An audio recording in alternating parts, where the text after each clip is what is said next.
May isang kagubatan. Kagubatan na puno ng kagandahan. Napakagandang tignan ng mga punong ito. Sa kagubatan ito may isang babae na taliwas sa kanyang kagandahan. Ito yung babaeng walang pera. Ni hindi nga siya makapagsuklay at mukha na rin siyang bruha. Sa kakaisip niya ng pera.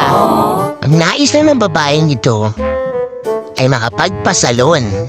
Hanggang sa nakita niya nga itong salamin. Wow! Sa isang silid. Naisip niya ang isang fairy tale. Fairy tale na kung saan totoo nga bang mga ito.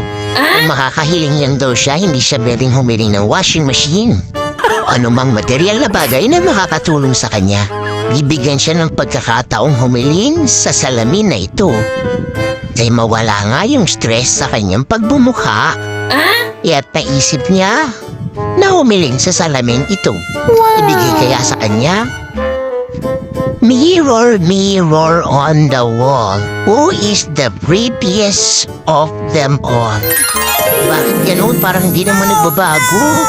Parang ayaw naman ibigay sa akin. Ano ba naman yan? Ano ba ang gusto mo? Teka nga. Subukan kaya natin tagalogin ito. Ano ba, salamin? Pagandahin mo naman ako. Kahit sa panaginip at dito lang, isang araw lang naman. Kahit ilang oras lang.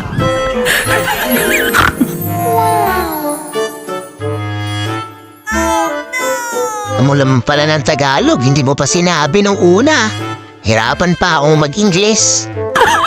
O ayan, huwag ka munang maglalaba ha. Baka mabura lahat yan. O, huwag kang masyadong gumalaw. Ganyan lang. Pag natulog ka, dahan-dahan din.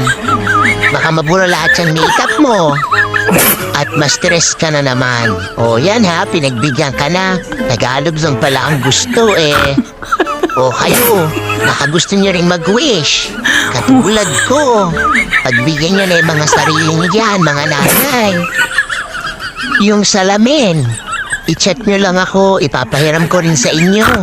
Yung mga gustong pumiram ng salamin, i-PM niyo lang ako. Ano ba naman, sinabing huwag masyadong magalaw. Baka magbago na naman itsura mo.